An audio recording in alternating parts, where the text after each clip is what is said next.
कैंडिस Owens की सीधी आलोचना करते हुए एरिका कर्क अब सामने आई है। महीनों तक कैंडिस ने संकेत दिया था कि एरिका चार्ली की मौत में शामिल थी। आखिरकार एरिका ने अब प्रतिक्रिया दी है। वैसे मुझे कहना होगा कि जब से बकवास शुरू हुई, मैं शुरू से कह रहा था कि एरिका के साथ जो हो रहा है वो बेकार और भयानक है। ये कि उन्हें खुद को इस बकवास से बचाना पड़ रहा है दिखाता है कि छद्म दक्षिण पंथ नैतिक रूप से पतित हो चुका है। ये बहुत घिनौना है कि एरिका को अपने पति की हत्या को छिपाने में शामिल होने के अजीब आरोपों से खुद को बचाना पड़ रहा है, जबकि वो उनके बच्चों की मां है। उन्हें ये सब झेलना पड़ रहा है। वो सही है, मैंने ये बात नहीं की थी, पर यह हैरानी की बात है कि हम यहाँ तक आ गए। कैंडिस फिर से उसी बहस को लेकर आ जाती हैं कि क्या मैंने वही कहा था। आप जल्द ही वो मैसेज देखेंगे जो साबित करते हैं कि वो यही बात इशारा कर रही थी। भले ही उन्होंने सीधे नहीं कहा कि एरिका ने अपने पति को मारा है, वो लगातार यही कहानी बढ़ा रही हैं। लेकिन एरिका को अब इसका सामना करना पड़ना ही सबसे बड़ी त्रासदी है।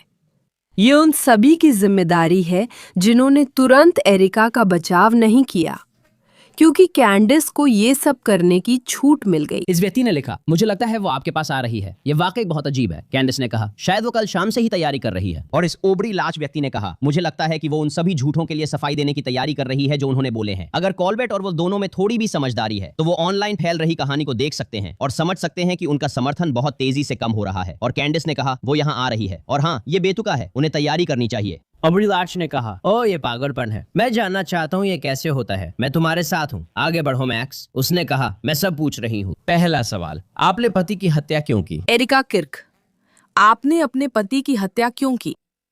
कैंडिस ओवेंस, क्या आपको लगता है हम मंदबुद्धि हैं? मुझे पता है कि आप हैं, लेकिन क्या हम हैं? हम नहीं हैं। बेन शपीरो कह रहे हैं, अब भी कौन कैंडिस को सुन रहा है? वो झूठ बोलती है, मंदबुद्धि है। दोस्तों, पीछे हटो और झूठ सुनना बंद करो। अगर कोई आपको साफ साफ झूठ बोल रहा है तो एक समय ऐसा आता है जब कोई भी सोचने वाला इंसान कहेगा, ओ, तो शायद वे हमें हर चीज के बारे में झूठ बोल रहे हैं। अगर आप कभी किसी को झूठ बोलते हुए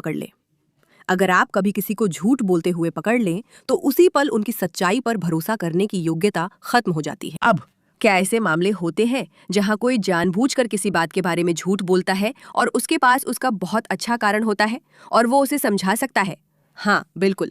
इसका मतलब है कि कभी-कभी आप किसी पर झूठ बोलने के बाद भी भरोसा कर सकते हैं, लेकिन एक बार जब ये साबित हो जाए कि झूठ बोलना उनका लगातार इस्तेमाल किया जाने वाला तरीका है लोगों को अपनी बात सुनाने का, तो इसका मतलब है कि उनकी कही हर बात पर भरोसा नहीं किया जा सकता। हमें कितनी बार एक ही बात बार बार दोहरानी पड़ेगी? ये बहुत थका देने वाला हो गया है।